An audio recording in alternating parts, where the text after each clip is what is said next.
Hi, welcome back to Outdoor Gear and Skills. I wanted to talk briefly tonight about the skill of just being able to look at a problem differently, being able to see it from a different angle.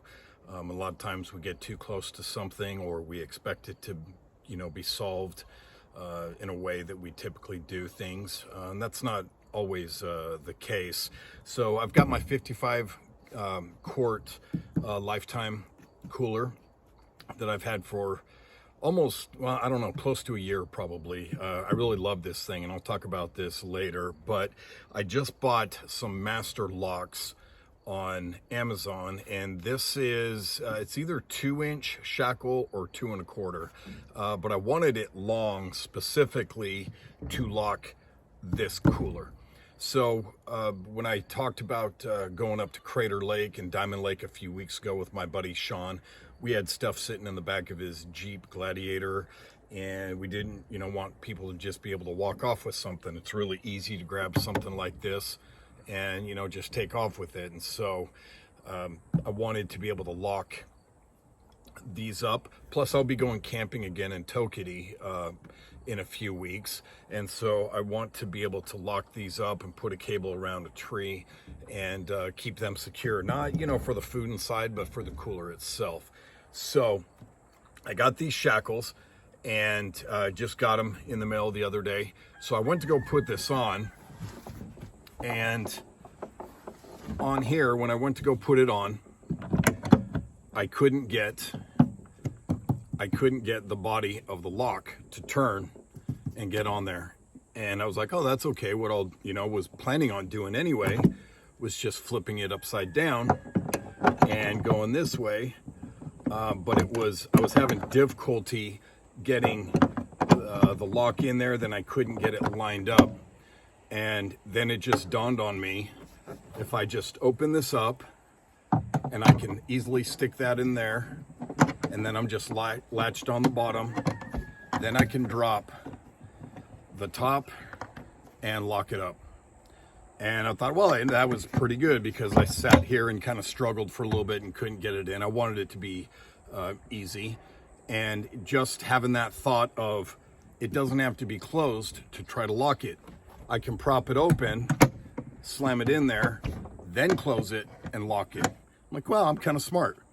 But then I thought, oh crap, got to get the cable on there.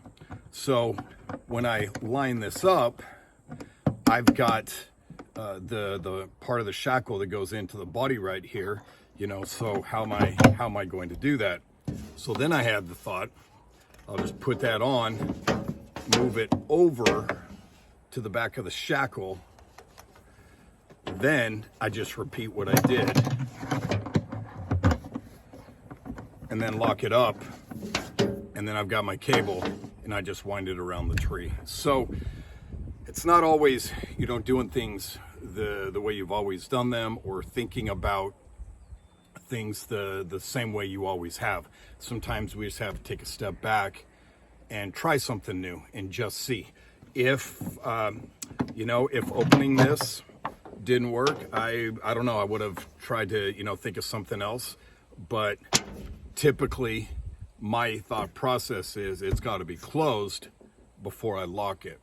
So that's something that is, something I need to remind myself of as well. Just looking at problems, if I kind of get stuck and I'm not getting anywhere, changing my perspective or the angle I look at things, physically moving to kind of free my mind or my brain if I'm getting kind of stuck in something, changing, walking outside, doing something different to give my brain different stimuli and try to get it unstuck.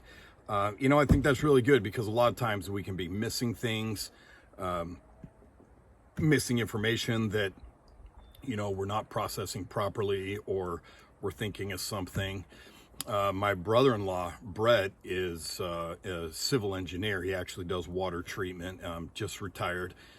And he said when he was taking his certification exam, he just could not get the correct answer. He knew he had the wrong answer, and he just could not figure out what was going on, why he was doing it. He checked all his numbers. His math was correct, but it wasn't yielding the proper result or answer that he needed. And then he realized he was using the wrong formula. And when he plugged in the right formula and processed it, it gave him the answer that he needed, and he was able to pass the certification. So sometimes we kind of get stuck in where, can't get the vehicle out of park, or, can't stop grinding that clutch, for those of you who know what that is.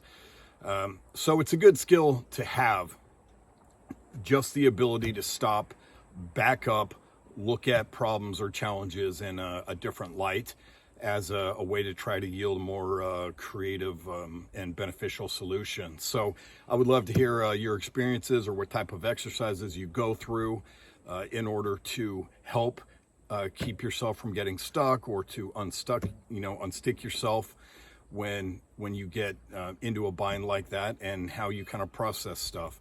As always, thanks for watching Outdoor Gear and Skills, and we'll see you out there.